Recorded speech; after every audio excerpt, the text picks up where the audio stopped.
कृपया हमारे चैनल को ज़रूर सब्सक्राइब करें और इस कहानी को अंत तक सुनें। जय सिया राम दोस्तों, ये कहानी जो मैं आपको सुनाने जा रही हूँ वो है राजस्थान के उदयपुर की। राजस्थान के अंतर्गत मेवाड़ राज्य में स्थित सियारवां ग्राम उदयपुर के महाराजा सज्जन सिंह ने ब्राह्मणों को प्रदान कर दिया था तथा इस ग्राम दान के अतिरिक्त उन्होंने राज्य की ओर से 1200 रुपये की भेंट भी मिलती थी। इतना ही नहीं, ग्राम के लिए उन्होंने कर भी नहीं देना पड़ता था। महाराणा सज्जन सिंह के उत्तराधिकारी महाराणा फतेह सिंह ने निश्चित प्रमाण अथवा किसी दान पात्र या ताम्रलेख के अभाव में ब्राह्मणों को उपयुक्त रकम देना बंद कर देने के साथ साथ पूरे सियारवा ग्राम से कर लेने का भी निश्चय कर लिया था।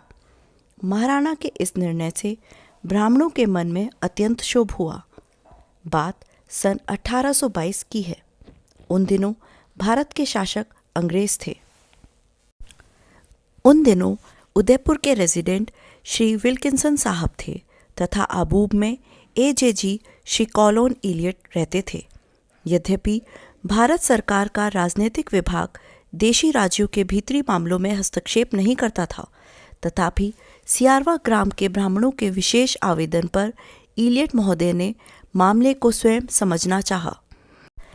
एक सुनिश्चित तिथि को वे सियारवा में रेजिडेंट के साथ वास्तविक स्थिति का पता लगाने के लिए आ पहुंचे।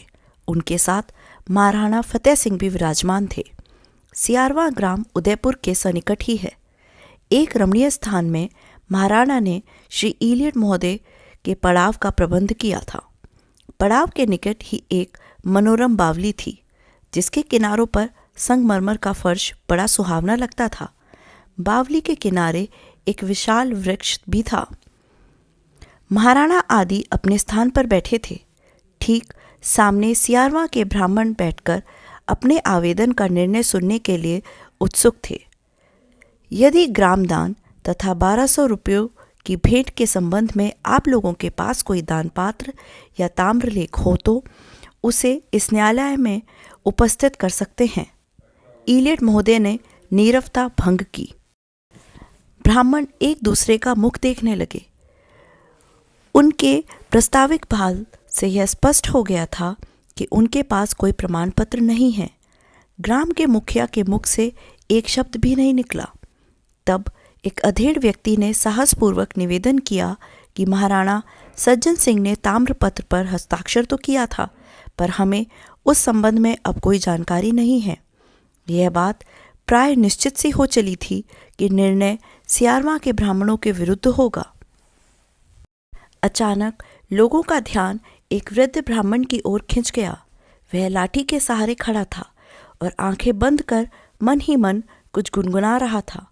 वह मेवाड़ी बोली में अपने इष्ट देवता की स्तुति कर रहा था और कह रहा था कि हे देव, हमारे ग्राम के लोगों ने यदि जीवन में सदा सत्य का आश्रय लिया हो तो आप कृपा पूर्वक इस आकस्मिक संकट से हमें मुक्त करें, हमारी रक्षा करें, हमें विजय प्रदान करें। लोग ब्राह्मण को विस्मय भरी दृष्टि से देख रहे थे कि सहसा मनुष्य के आकार प्रकार का एक बंदर घने वृक्ष पर से बावली में कूद पड़ा। पल भर में ही बाहर आकर उसने एक ताम्रपत्र बावली में से निकालकर इलियट महोदय के सामने रख दिया और तत्काल वृक्ष पर चढ़ गया। ताम्रपत्र पढ़ा गया। इलियट महोदय को बतलाया गया कि महाराणा सज्जन सिंह ने ब्राह्मणों को सदाचार, निष्ठा और कर्तव्य परायणता से प्रसन्न होकर उन्हें सियारवा ग्राम प्रदान कर दिया था तथा साथ ही साथ उसे करमुक्त भी कर दिया था। इस ताम्रपत्र पर महाराणा की मुद्रा अंकित है। लोग ताम्रपत्र लेख से आश्चर्यचकित हो गए।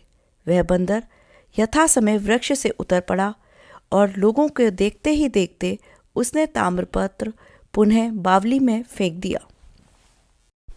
मैं ताम्रपत्र का सम्मान करता हूँ। अपने पूर्वजों की उदारता की हृदय से सराहना करता हूँ। ब्राह्मणों के प्रति पूज्य भाव तथा श्रद्धा निष्ठा मेरी वंश परंपरा की अक्षय निधि है। सियारवा ग्राम सदा ब्राह्मणों के अधिकार में रहेगा। यह करमुक्त होगा। मेरे उत्तराधिकारी मेवाड़ के सभी भावी शासक मेरे इस वचन का आदर करेंगे।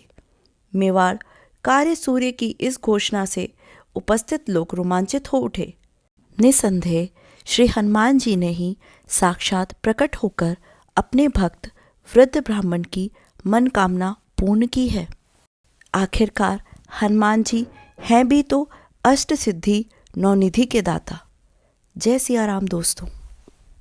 आज की इस वीडियो में बस इतना ही। आपको ये वीडियो कैसी लगी आप हमें कमेंट में ज़रूर बताएं और अपने दोस्तों के साथ ज़रूर शेयर करें। हमारे चैनल को भी सब्सक्राइब कर लें। फिर मिलते हैं किसी नई वीडियो के साथ। तब तक के लिए धन्यवाद।